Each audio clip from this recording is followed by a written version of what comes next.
It started like any other Tuesday. The sky above 5th and Knox was a dull gray, the kind of color that made the glass buildings look like tombstones. I stepped out of my ride in a plain charcoal coat. No flash, no logos, just fabric and intent. I walked through the heavy revolving doors of Banksphere's downtown branch with my usual quiet stride. Nothing to prove, nothing to announce. My shoes didn't echo like the others. I didn't like making noise. I came here for a simple task: transfer a modest $100 from my main account into a separate ledger I used to track some low-interest community donations. It wasn't a big deal, but it was how I kept certain projects clean. The bank lobby was a white cathedral of capitalism: marble floors, vaulted glass ceilings, silver fixtures that gleamed like surgical instruments. And right in the center of it, like a bad taste you couldn't spit out, stood Bryn, my sister-in-law, decked in head-to-toe designer. Balmain, I think, or whatever overpriced snake skin was trending this month, and surrounded by two of her overdressed clones. I clocked her too late. She spotted me before I could duck behind the self-service kiosk. Her voice rose above the soft jazz playing from the lobby speakers, coated in that honeyed cruelty only people born with too much money and not enough substance could perfect. Do you really need the 100 that bad, Cashin? The sound of her words was sharp, but the echo of the laughter was worse. It rolled out in waves. Her little posse of heiress friends chuckled behind their manicured hands. Even the guard at the door cracked a smile. One of the tellers laughed a little too hard, glancing at me like I was something funny they'd found under a shoe. Is that your rent money, Cashin? Bryn added with a smirk, like a final nail she didn't even have to hammer. Just press in. I stood still, felt the blood in my cheeks threaten to rise, but pushed it down. I learned long ago that silence makes people uncomfortable. I just met her eyes. No smile. No reply. Then I walked to the counter. Calm. Collected. The banker was a young woman, 25 maybe, polished, lips painted with intention but hands twitching slightly like she wasn't sure if she was dealing with a customer or a joke. I pulled out my ID and slid it across the counter without flinching. I'd like to make a withdrawal, I said clearly, leveling my voice so every syllable landed with weight. She hesitated, still halfway smiling from Bryn's performance. Of course, sir. The amount. A large one, I said. Something in my tone must have caught her. She blinked, then nodded. Okay. I can help with that. The bank went still for a moment, as if the air had been shifted. Bryn's expression twitched, just slightly. She tilted her head and whispered something to one of her friends. I could see the confusion starting to thread across her smug face like a crack spreading across polished porcelain. I stepped slightly to the side so the monitor shielded my next words. I gave the banker my account number. She started typing, her polished nails clacking softly against the keyboard. I watched her expression change from mechanical to confused to vaguely startled. Her eyes flicked up at me, then back to the screen. I'm sorry, she said. One moment.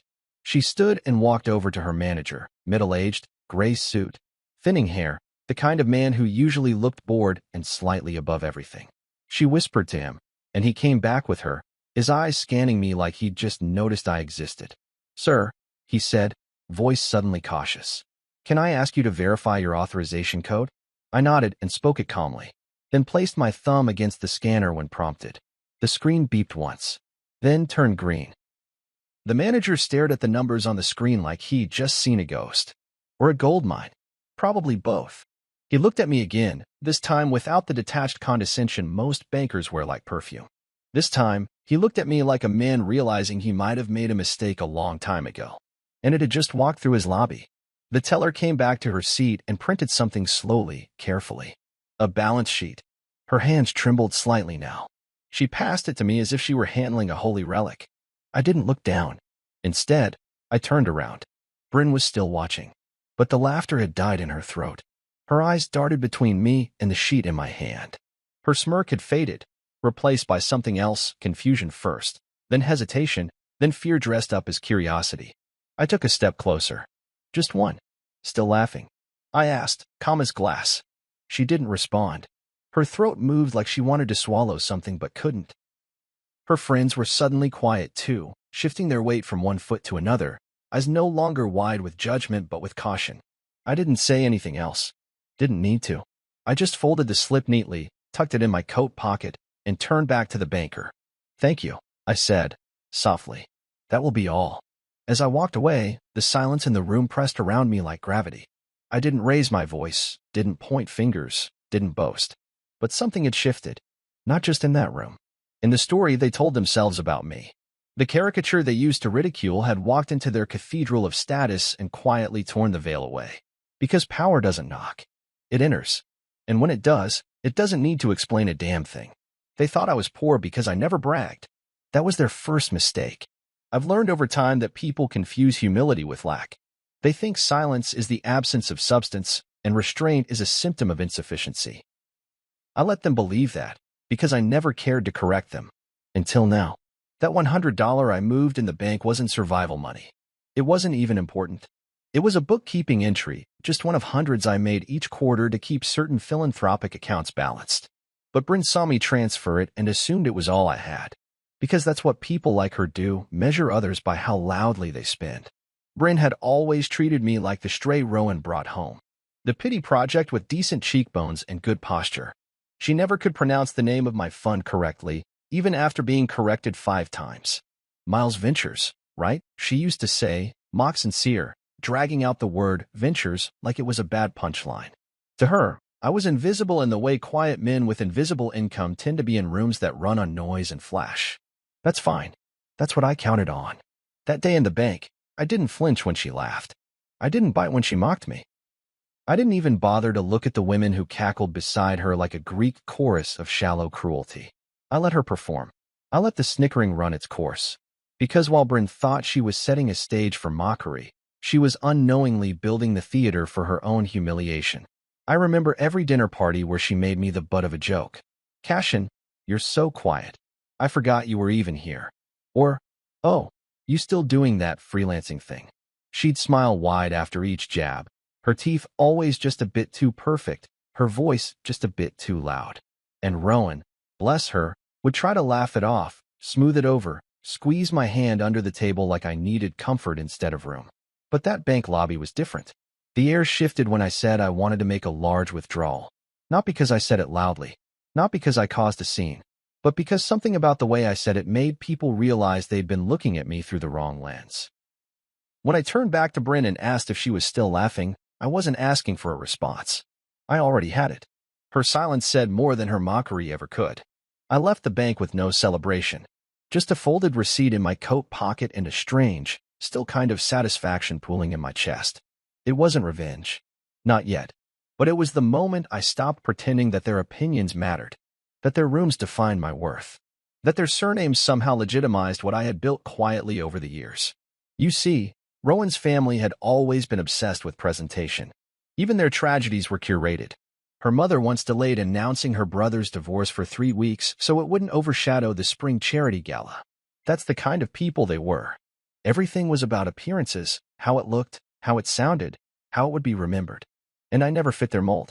I met Rowan in a coffee shop, not a gala. She was wearing a sweatshirt with paint on the cuffs and had 3 different shades of highlighter in her law textbook. We clicked because we both understood ambition without needing to speak it. But the Rowan I married slowly bent back toward the gravity of her upbringing, dinner parties with layered name cards, weekends in homes that weren't really homes, and friends like Bryn, whose love came in the form of condescension. For years, I played along. I let them underestimate me. I wore the off-brand shoes to their family brunches. I drove the same car. I kept my phone face down, not because I was hiding anything, but because I had nothing to prove. I built my world in silence while they decorated theirs with empty echoes. Bryn always made it clear she didn't think I belonged. Once, at a Christmas dinner, she laughed and said, "Rowan, you could have at least married someone with a LinkedIn profile that doesn't scream startup failure." I smiled, sipped my wine, and let it go. She thought success wore cologne and carried a business card. But real power? It doesn't ask for a table. It owns the building. The $100 wasn't about the money. It was a thread, a signal, a symbol that triggered a series of events I'd quietly orchestrated for months. I chose that bank, that branch, and that time. I didn't know Bryn would be there, but it didn't matter. Someone like her was always somewhere, watching, mocking, assuming. And when they assumed wrong, it was never a gentle correction. It was a collapse. What people like Bryn don't understand is that wealth has levels. There's the wealth you wear, the wealth you spend, and then there's the kind of wealth that doesn't need to be seen. The kind that moves through shell companies and trust funds, that files patents under aliases and controls assets across 6 countries through proxies. That's the kind I'd built. But I'd build it in a way they couldn't grasp because it didn't show up on social media or at auction house previews. That day in the bank was a fracture point, the first in a series of tiny, deliberate incisions I would make to the image they held of me. I didn't need to slash it down in one stroke. No, it was better to let it unravel. Slowly, elegantly, publicly. That's the thing about truth. It doesn't need to be shouted to change everything. It just needs to be revealed at the right moment. So I walked out of the bank. I didn't text Rowan. I didn't call anyone. I got into the same quiet car I'd driven for the last 6 years and sat in the driver's seat for a long moment, listening to nothing. Then I pulled out my phone and opened the app for Miles Equity Holdings. Not to check balances, just to remind myself what they never knew. The $100 was never the headline. It was the comma. And the sentence that followed? Well, they'd be reading it for years. Please verify the withdrawal amount, sir. The banker's voice trembled slightly, like she wasn't sure if this was a prank or a test. I kept my expression unreadable and repeated it slowly, each syllable landing like a stone on water. 1 billion. There was a stillness around us now. The kind of stillness that happens when people hear something so unexpected it scrambles their brain for a reaction. She blinked twice, clearly waiting for me to laugh, or correct myself, or lean in and say I meant 1 million, which would have still been insane in this setting. But I didn't blink. I didn't budge. 1 billion, I said again, calmly, like I was asking for a coffee refill. She stared at her screen for a beat too long before turning to her manager. I recognized the move, a subtle SOS built into the rhythm of customer service. He stepped forward, bald at the crown, wide-shouldered, well into his 50s, the kind of man who had probably dealt with a few fraud attempts and maybe a few eccentric wealthy types. But even he looked rattled when I handed over the account number and followed with the full string of access codes. He gave a short nod and tapped a few keys on the keyboard himself, his posture stiffening with every field he filled. Then came the scanner. Fingerprint authentication, he said quietly. I pressed my thumb to the pad. Green light. A chime. Then silence. And not the normal kind. The banker's chair stopped creaking. The hum of casual conversations across the branch dropped into a lull. The teller 2 seats away paused mid-sentence. The security guard stopped tapping his pen against his palm. It was as if the air itself froze. On the screen in front of the manager, a number stretched across the interface, more digits than the average civilian ever expects to see in one place. Commas like gates. Zeros like moons. A balance that didn't just speak, it roared. The manager exhaled slowly, his professionalism cracking around the edges like old wood. Mr. Miles, he said, almost reverently. It was the first time that day someone had said my name without a hint of mockery or disbelief. I'll need to confirm with compliance before we proceed, he added quickly, trying to find his bearings. I nodded once. Of course. As he turned away to make the call, I looked around the lobby again. Eyes were on me now, not curious, not mocking, but alert, suspicious, hungry. People weren't sure what they were looking at yet. Just that something seismic had shifted. And then Bryn saw the slip. It was in the banker's hand, barely visible. But it didn't take much. The printer had quietly spat out a pre-confirmation of the transaction, the kind they print when they're about to execute something massive. The number at the top was bold, unmistakable. She tilted her head, confusion pinching her brow. I watched the moment her eyes processed the number. The smirk she wore like jewelry faded, piece by piece, until her mouth was a flat, uncertain line. I didn't look away. She whispered something to one of her friends. The woman glanced at me, back at Bryn, then squinted toward the banker's screen. They were trying to piece together what was happening, like villagers watching a spaceship land. And then it hit her. It wasn't just the number. It was the name. Cashin Miles. Not Rowan's husband. Not the broke guy with a quiet job. Not +1, or freelancer, or couch investor. Founder. It said founder. On the screen. On the account. On the statement. There was no mention of Whitlock. No hint of family inheritance. No tether to the pedigree they believed made someone valuable. Just me. Cashin Miles. Solo. The silence grew heavier. Someone dropped a pin. A child murmured. I could hear the whir of the security camera as it adjusted angles, probably flagged by facial recognition or balance alert thresholds. The banker looked at me again, her hands now respectfully folded.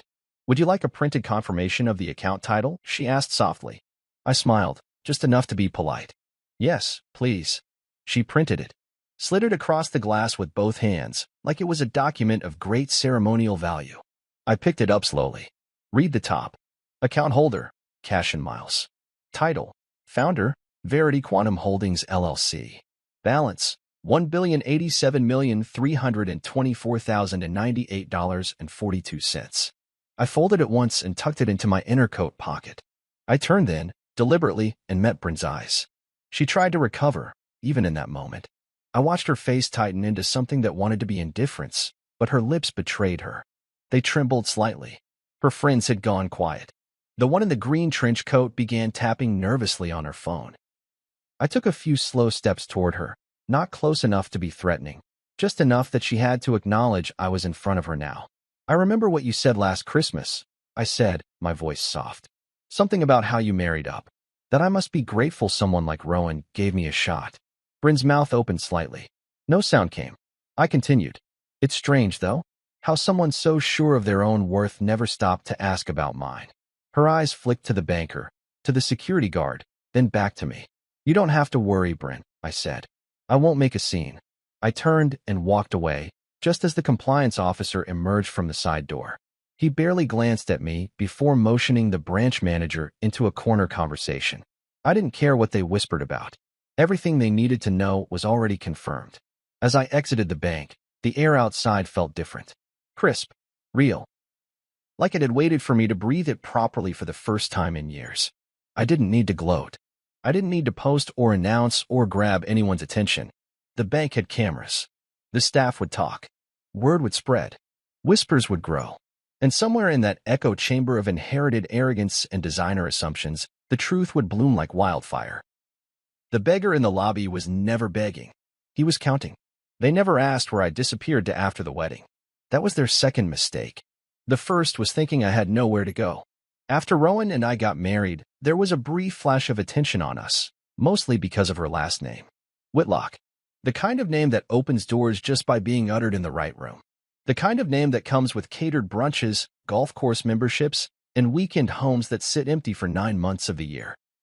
When people heard we'd tied the knot, they assumed I was another lucky outsider who married into the castle. Nobody asked where I came from. Nobody asked what I did. They assumed I was part of the wallpaper, a well-behaved ornament. I let them. At first, I showed up to the galas, the fundraisers, the polished chaos of their social world.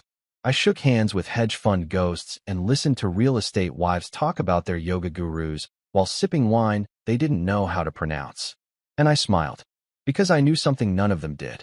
I wasn't here to join them. I was here to leave them behind. 3 months after the wedding, I started pulling back. No drama. No grand exit.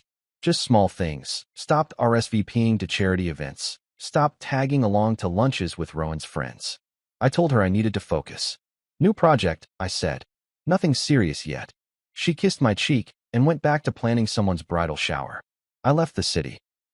Moved my work to a 3-bedroom flat I rented under a trust name on the edge of Millhaven. Quiet, nondescript, low-rise buildings with bad insulation but great privacy. That's where I built it. Verity Quantum. It started as a theory, a way to harness AI not for consumer fluff, but for predictive economic strategy. Not just tracking markets, but anticipating them. I found 2 partners, one in Singapore, the other in Berlin. Ghosts, really. Men like me who didn't care for recognition, just precision and control. We coded day and night. Mapped data lakes, ran simulations, found edges in the noise. We predicted shifts in oil pricing before OPEC announced. We knew when our. Together. That was before the laughter. Before the bank lobby. Before the blank looks and the exclusion. Before I realized I was never really a part of them, just a tool they used without crediting. I walked into the restaurant alone, dressed in a midnight black suit tailored to my frame but without a single flashy logo or sheen. I didn't want to be noticed immediately. I wanted to observe. The maitre d' looked up and smiled professionally. Reservation? No reservation, I said calmly. But I believe the Whitlock party is using the Windsor room. Yes, sir. He glanced down at the list. That's a private event. I'm aware. I held his gaze a moment longer, then slid my black card across the podium. The deposit for tonight's event came from this card. He looked at the card, blinked. I'd like to check on the dinner I paid for, I added, still smiling. His spine straightened like a soldier coming to attention. Of course, sir. Right this way. We moved through the corridors. Polished wood, hushed conversation, the kind of luxury that whispers instead of screams. As we neared the private room, the soft hum of chatter and clinking glasses floated out. Familiar laughter. The wine-fueled kind. I could already hear Bryn. I stopped just before the entrance.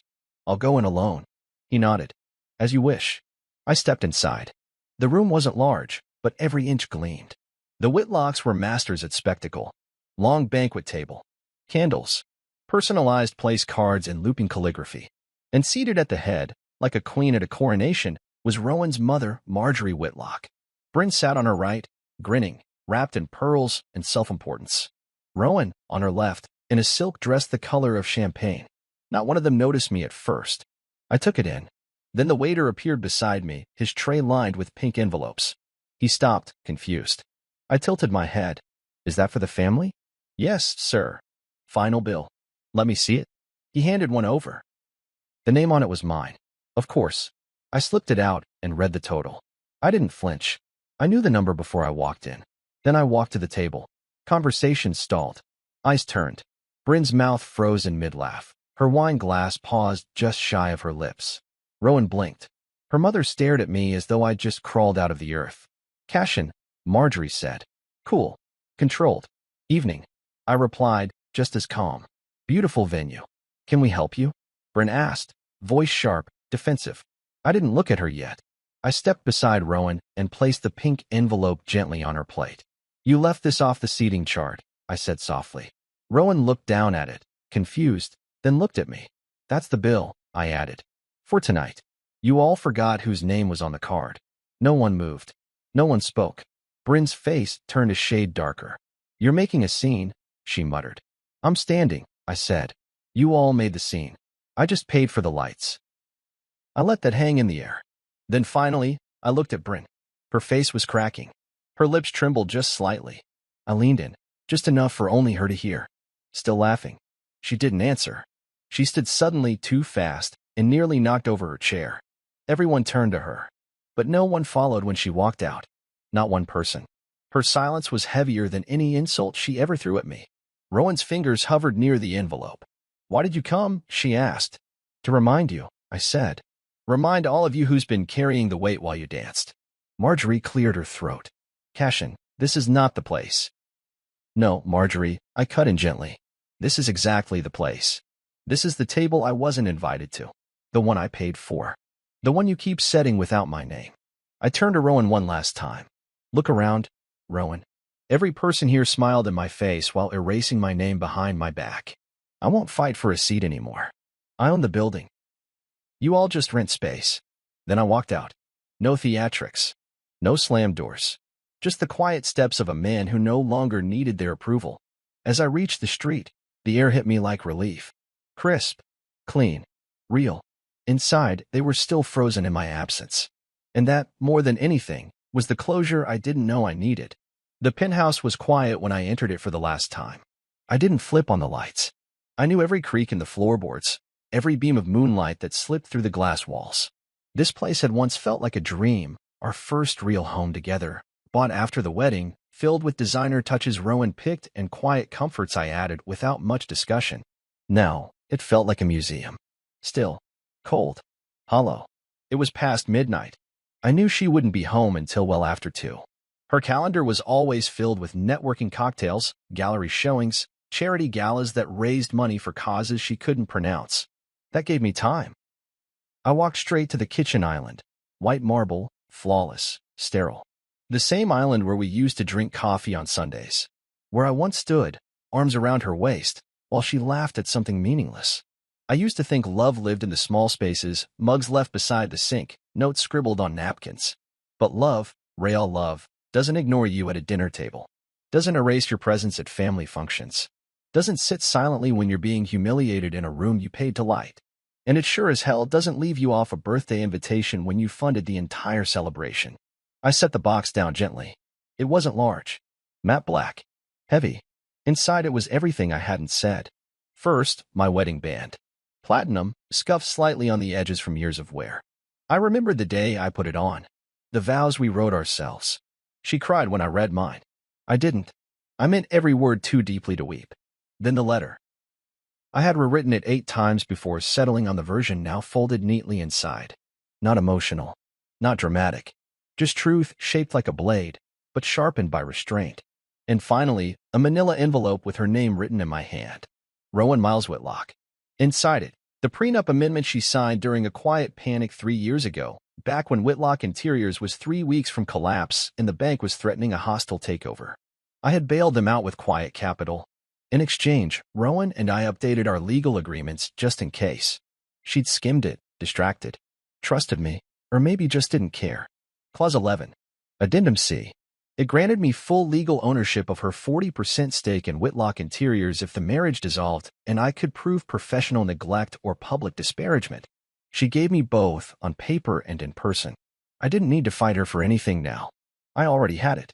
Ownership. Leverage. Closure. I placed the ring on top of the folded letter. Centered everything in the box. Then I walked room by room, not out of sentiment, but to make sure I wasn't leaving anything that mattered. My old briefcase was still in the closet. I took it. A sweater I liked was buried beneath a pile of designer bags. I folded it and packed it too. One framed photo remained on my nightstand, us in Italy, smiling at something just off camera.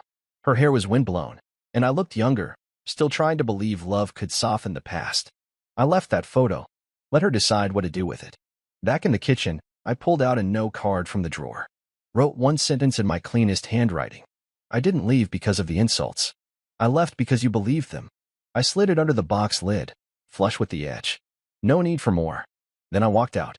The elevator ride down felt longer than usual, even though the numbers moved quickly. I watched my reflection in the polished steel of the doors. Not bitter. Not angry. Just done. I'd spent years trying to be enough for people who had no capacity to see what enough even looked like. You can't fill the expectations of those addicted to emptiness. I had tried, and I had paid for that effort in silence, in erasure, in dinners where I was treated like the staff. But no more. Outside, the city exhaled around me. Cabs glided past, distant sirens murmured, and streetlights buzzed faintly in their sockets.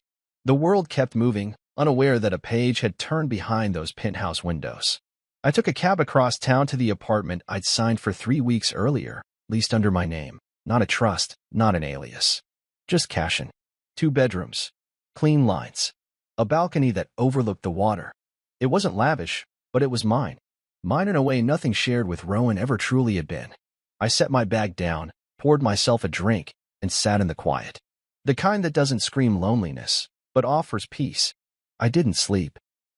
I didn't need to. At exactly 4:06 a.m., my phone buzzed. Unknown number. But I knew it was her. I let it ring once, then twice, before it stopped. Seconds later, a message came through. You left? Are you serious?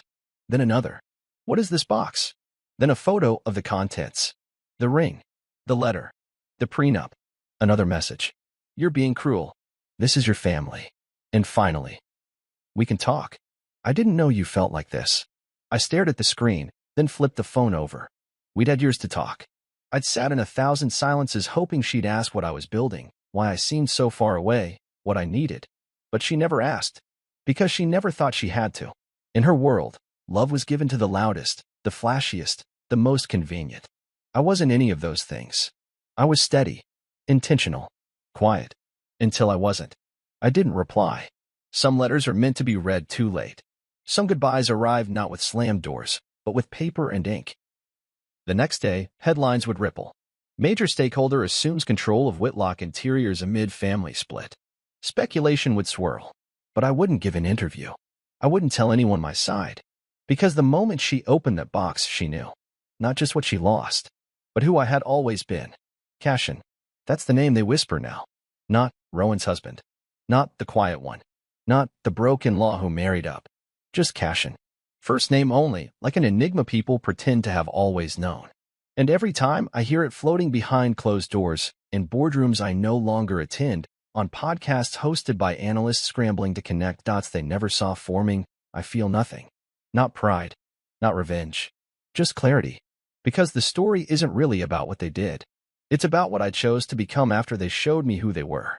Verity Quantum IPO'd last Tuesday. The news broke fast, faster than we planned. Some say it was a leak. I don't think so. I think someone inside the family, maybe Elise, maybe even Mason, knew what was coming and wanted to soften the blow. 1 billion went public. 8.4 billion in valuation. By end of day, my personal equity shot into the 11-figure range. Overnight, the media called me the Ghost Titan, a man who built his empire in silence, then let it crash down in a single withdrawal slip. One interview request came in from a financial journalist I actually respected, said he'd been following Verity's moves for over a year and suspected something big was coming. I declined. Politely. There's no need to explain when the proof is printed in tickers and trending headlines. Rowan stepped down from Whitlock Interiors. For personal reflection, the press release said, no mention of the ownership shift. No mention of the letter or the prenup. Just that she needed space. The board, now mine, quietly accepted her resignation within 48 hours. Her 40% stake was absorbed by Miles' equity. I never stepped foot inside the company. I didn't need to. I had people for that. Bryn deleted her Instagram. That was the first thing I heard about her. The profile that once bragged about luxury retreats, tagged brands no one could pronounce, and threw backhanded compliments like grenades, gone. Word has it she started therapy. Not out of grief. Out of fear. A fear born from realizing she had stood center stage at the humiliation of the decade, mocking a man who owned more than her entire social circle combined. I got a call from her husband, Mason. He sounded tired. Said he was sorry. Said he never meant for it to go that far. I didn't respond. Let him sit with the echo of silence. You see, apologies mean little when they follow exposure. True remorse comes with change, not panic. And that family, they were addicted to image. They'd kneel in private, but only when the cameras turned off. That was always the issue. They loved the version of me that didn't need acknowledgement, but hated the day I stopped tolerating invisibility. Now, when they speak of me, it's in hushed tones. Cash and Miles. The man who walked out of a family dinner and into Forbes. The man who stood in a bank lobby and watched a room collapse without raising his voice. The man who didn't argue, didn't beg, didn't plead, but left a box, a letter, and $1 billion paper trail in his wake. I sometimes think about that exact moment. When the whisper changed. It wasn't immediate. It didn't happen in the bank. It happened 2 days later when someone from Rowan's extended family, an aunt I'd only met once, called me, her voice trembling with something between awe and regret. I never knew, Keshan, she said. I always thought you were. Just quiet. I told her I was. Quiet doesn't mean small. It means focused. That's the part they never understood. They wanted fireworks. I built architecture. And now I live in a world they can't afford to enter. I didn't move far from the penthouse. My new place sits high above the skyline, but not in the flashy part of town. No gold elevators. No doorman trained to memorize your dog's name. Just a code. A key. A view. Peace. I designed it myself. Every corner, every line. It's minimal. Intentional. A place built not to impress, but to breathe in. The first week, I heard from people I hadn't spoken to in years. Old classmates. Former colleagues. Distant cousins who suddenly remembered birthdays and shared memories I don't recall having. They came with admiration disguised as friendship. Invitations wrapped in praise. I declined most of them, because I don't live there anymore, in the world where being seen is confused with being understood. I live in the after, the place you reach when you stop explaining your worth, when you stop justifying your place at the table, and instead, build your own table. Different wood, different height, different rules. There's a painting in my new office. A commission from an artist I found in Lisbon. It's abstract, shades of black and gold, a fracture splitting the center. I never explained to him what I wanted. I just sent him a line from the letter I left Rowan. I didn't leave because of the insults. I left because you believed them. He captured it in color. Sometimes I look at that painting and think of all the rooms I sat in, smiling politely while being quietly erased. Rooms where I was tolerated, not welcomed. Rooms where they thought power was volume and presence was posture. I didn't belong in those rooms. I outgrew them.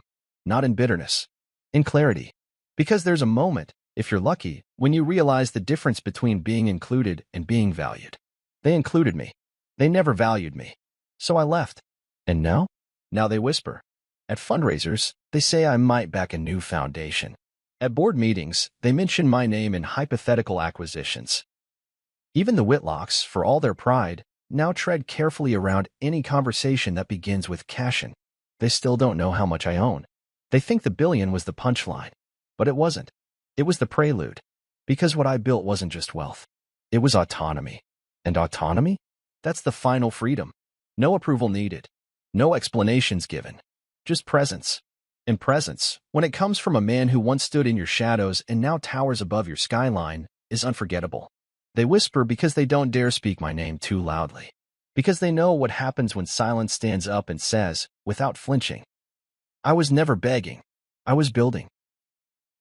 By the second year, sovereign funds came sniffing. Not hedge funds. Not retail traders. The big ones. Countries. Hidden wealth buckets with names no one ever says on television. They didn't want us to go public. They didn't want us loud. They wanted us theirs. So we stayed private. Discreet. Expensive. Rowan had no idea. She'd ask, occasionally, over dinner or while brushing her teeth, how's your project going? I'd say steady. She never pressed. Her world didn't require depth. It required decorum. And Bryn? She just assumed I'd failed. Cashin's probably still designing logos for wellness bloggers, she once said at a family brunch, loud enough for everyone to hear. I didn't respond. Just sipped my coffee and let them believe I was broke and irrelevant. What they never understood was that I preferred it that way. Every time they dismissed me, every joke, every pitying glance, those were deposits. Not into my wallet, but into my resolve. They kept showing their hand, bluffing superiority, while I stacked quiet wins behind the curtain. Year 3, Verity Quantum was valued at $2.3 billion.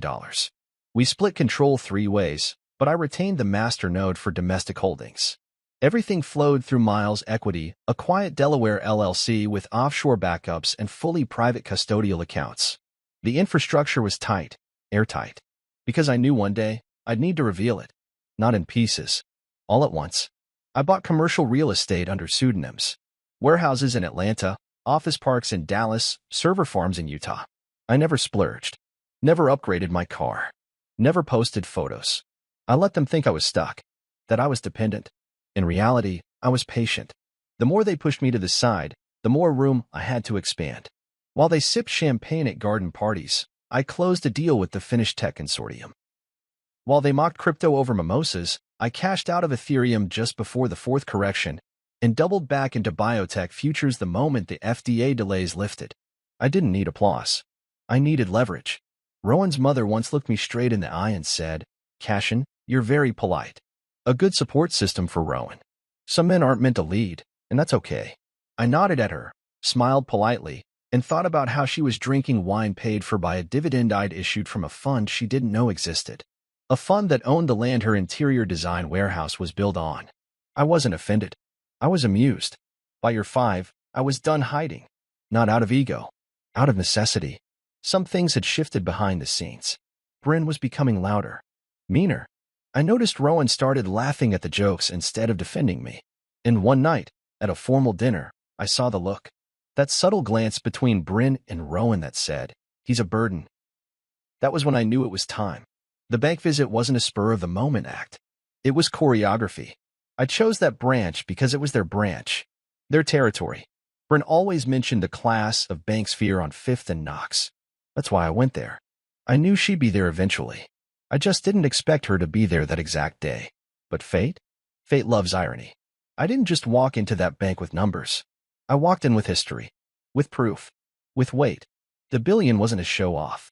It was to punctuate, to end a long, quiet sentence I had written over years of being underestimated. So when the banker's hands trembled, when Bryn's face fell, when Rowan's absence became a glaring echo in the background of it all, I didn't feel vindicated. I felt awake. They had built their world on noise. I had built mine in silence. And now it was louder than anything they'd ever spoken. The printer spat out the slip slowly, each mechanical click echoing louder than it should have. The room, already tense, dropped into a kind of hollow stillness. You could hear every footstep on the polished marble, every breath behind me.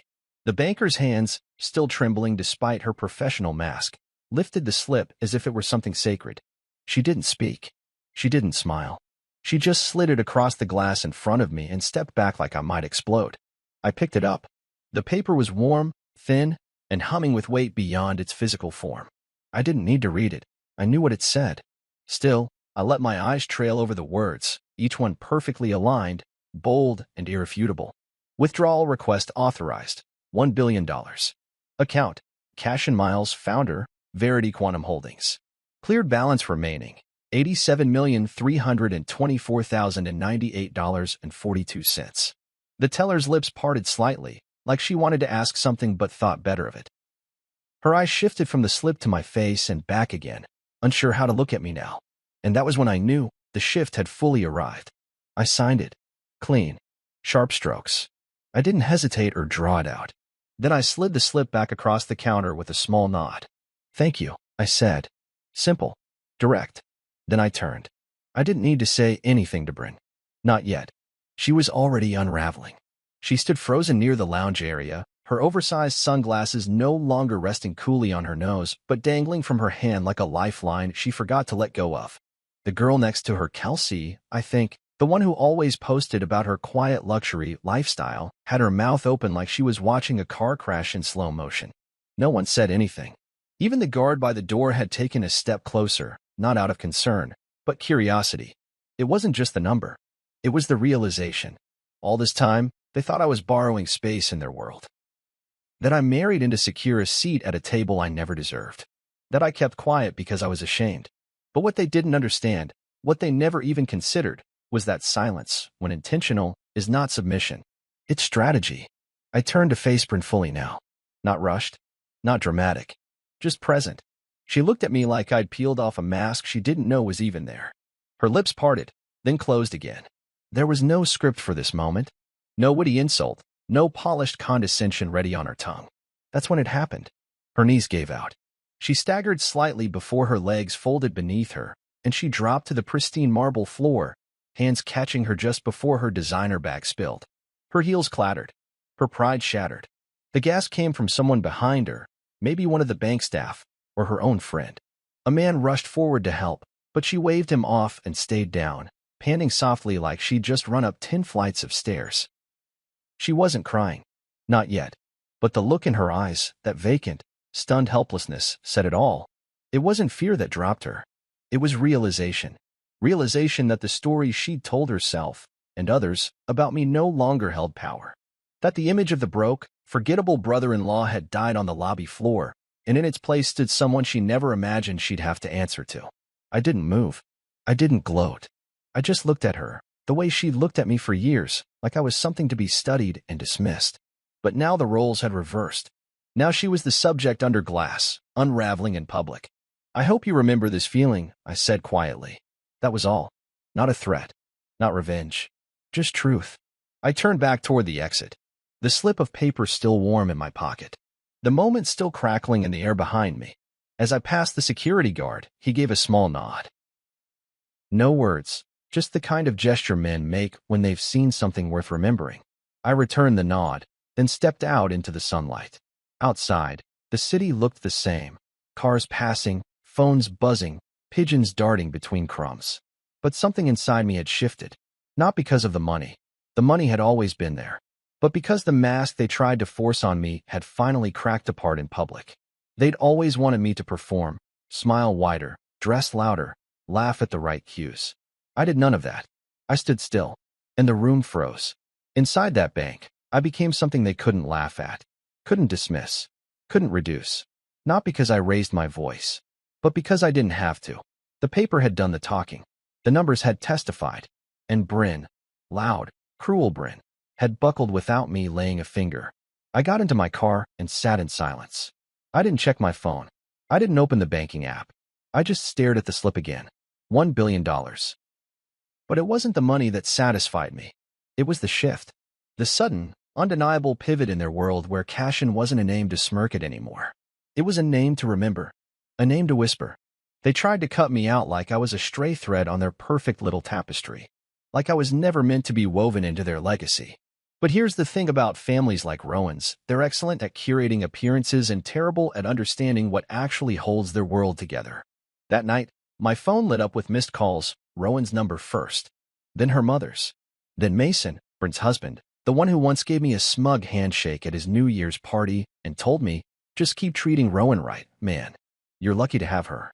I didn't answer any of them. I let them ring and ring until my screen dimmed and the buzz stopped completely. I didn't need to hear excuses or rushed apologies. Not after years of being their invisible wallflower. Because the truth is, while they were busy making me feel like a guest in my own marriage, I had already become the structure that propped up their lifestyle. And the irony? They didn't even know it. They thought I was disposable. A name left off group chats. A seat never saved at the table.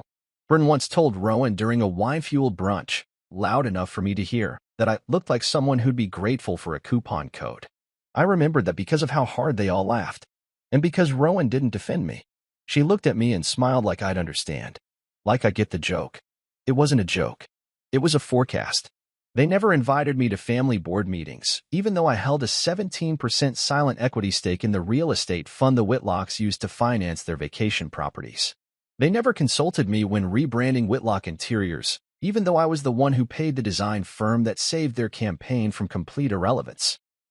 And when Rowan's mother had her gallbladder surgery and the private insurance lapsed, guess whose emergency wire transfer covered the out-of-pocket expense? They had no idea, because I never told them. They called me silent, passive, forgettable. But what they didn't realize was that while they cut ribbons at galas, I held the deeds to the land beneath the venues. I had power of attorney over Rowan's trust, not because she trusted me blindly, but because I was the only one who actually read the fine print when her father passed. I was the one who reorganized their tax structures after their CPA died unexpectedly. I didn't announce it. I didn't ask for praise. I just fixed what would have broken them. And they rewarded me with condescension. Rowan once said she admired how I didn't need attention to feel important. That was when we were still in sync, before the glitter of her old world called her back like a drug. Before Bryn's influence wormed its way into her spine and straightened it just enough to face away from me. One day, I looked at her across the kitchen island, and she seemed further away than she'd ever been, even though we were in the same room. The last time I was invited to a Whitlock family event was 6 months before the bank incident. Some cousin's engagement party. I wasn't on the seating chart. They put me at the overflow table with the distant relatives and interns. Rowan said it was a mix-up, that she'd talk to the planner. But she never did. She went off with her champagne and her socialite laughter, and I sat with a man who was live-streaming the event to his dog's Instagram page. That night, I decided I was done asking for space in their world. I would build my own. And the moment in the bank? That was the line in the sand. After the withdrawal, after the silence and the collapse, I knew the calls would come. The questions. The rewrites of memory. Suddenly, they'd want to reconnect. Suddenly, I wouldn't be the outsider. I'd be a mystery, an interesting enigma, a visionary. That's how people like them operate. If they can't erase you, they rewrite you. But I had something better than revenge. I had leverage. They tried to cut me from the family, but they forgot one thing: families that are built like corporations don't run on sentiment. They run on structure. And I was the structure. The quiet column they thought was decoration, until the ceiling started to crack. So I didn't call them back. Instead, I went home. And I opened the folder labeled Whitlock Framework, the one I kept on a hard drive encrypted with a passphrase even I sometimes forgot. Inside were spreadsheets, contracts, authorizations, and signed memorandums. Financial records, emergency loan approvals, investment trails, my signature, theirs, and a paper trail so long it could wrap around their gated estate twice. That's when I realized. They never cut me out. They only tried to. They forgot I was the one holding the scissors. Receipts, records, redirections. I had it all. They didn't remember the fine print because people like them never bother with it. They assume things will run smoothly because they always have, because someone else always makes sure of it. That someone had been me. 4 or 5 years, I'd signed the papers, drafted the templates, authorized the extensions, and shifted their liabilities into my arms like I was collecting antique porcelain. Quiet, careful, intentional. So when I sat down in my home office that night, the city glowing dimly beyond the glass wall, I opened the digital vault and stared at the empire they never knew was built partially on my back. Dozens of documents, PDFs, scans, notarized contracts, bank statements, all bearing one common detail: my name. Miles Equity Trust wasn't just a shell. It was a skeleton key. I'd funneled Rowan's dormant trust portfolio through it to protect it from market fluctuations. Bryn's husband, Mason, had once begged for a liquidity infusion when one of his boutique hotels was on the verge of foreclosure. I arranged it. Quietly.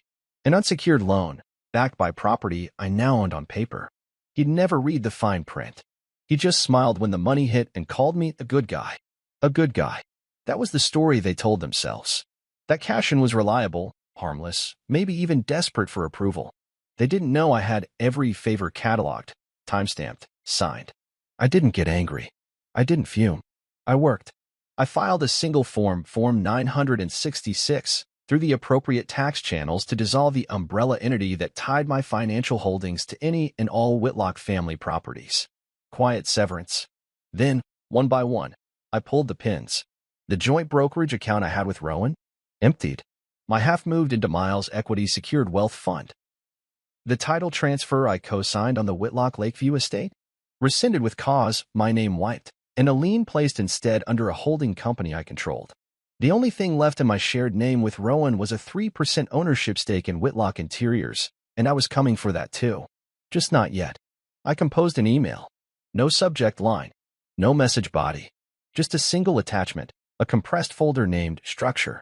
It contained every document that mattered. Every transfer, every wire, every signature they'd conveniently forgotten or underestimated. I didn't send it to Rowan or Bryn. I sent it to their assistant, Elise. The one who had always treated me kindly, who always whispered, "I hope you're okay," when no one else noticed I was being left behind. I knew Elise would open it. I knew she'd read every word. And more importantly, I knew she'd pass it on. Sometimes the cleanest retribution isn't public. It's quiet. It's private. It's sitting in a marble kitchen at 9:13 a.m. with your coffee going cold while a PDF opens and you realize the man you mocked, ignored, and erased was the same man who paid your mortgage, who saved your business, who made sure your name didn't end up in bankruptcy filings or debt collection reports. That's what I wanted. Not screaming. Not tears. Realization. I closed the laptop and leaned back in the chair. For the first time in months, maybe years, my shoulders didn't feel weighed down. There was something about truth, when handled with patience and precision, that settled into the room like clean oxygen. And that truth was simple. I didn't need them. They needed me. They always had. Rowan's mother had once hosted a brunch where she introduced me to her friend as Cashin, Rowan's support system. Like I was some ergonomic office chair. That same friend had later needed a bridge loan when her international art shipment got frozen due to tax disputes. Guess who unfroze it? Me. Guess who had her name on a payment agreement now earning interest? Also me. I hadn't done these things to collect power. I'd done them to hold everything together. To keep the family afloat when their name was heavy but their decisions were shallow. But they never saw it. They thought the walls held themselves up. So I sent the paper trail not to gloat, but to let them feel the architecture shift. To let them sit in a house they didn't know had started cracking from the moment I decided to leave. The messages started rolling in 2 hours later. Elise, is this real? Mason, Cass, call me bro. This. I didn't know. Rowan's mother. What do you want? Please tell me before this becomes irreparable. And finally, Rowan, you did all this behind my back? That one made me pause. Because no, I hadn't done it behind her back. I had done it with her signature. Her approval. Her trust. She just never cared enough to look at the documents she signed. She never asked what asset consolidation meant. Never inquired why her name appeared next to mine on LLC filings. She was always too busy being seen. But me? I was busy seeing. I didn't reply to any of them. Instead, I opened the last file in the vault. The trust restructure. Rowan had once insisted on signing over a percentage of her ownership in Whitlock Interiors to our shared wealth plan, as she called it, during a brief financial scare. I'd taken care of everything legally, cleanly. She never asked to see the documents again. That 3% stake? I now own 40%. All legal. All signed. All filed. She hadn't read it. Because the family she came from never read the fine print. And I never forgot it. The venue was beautiful, I'll give them that. Gold-etched menus, chandeliers like dripping crystal, and a floral arrangement that probably cost more than most people's monthly rent. Rowan's mother always had taste, if not tact. It was her birthday, after all. 65, according to the invitation I never received. Not that they forgot me. No, this was deliberate. Planned. Curated. They didn't think I'd show. But I paid for it. Literally. The Whitlocks had always used one account for their event expenses. It was convenient, Rowan once told me. Consolidated. Efficient. She never asked where the replenishments came from. She just assumed.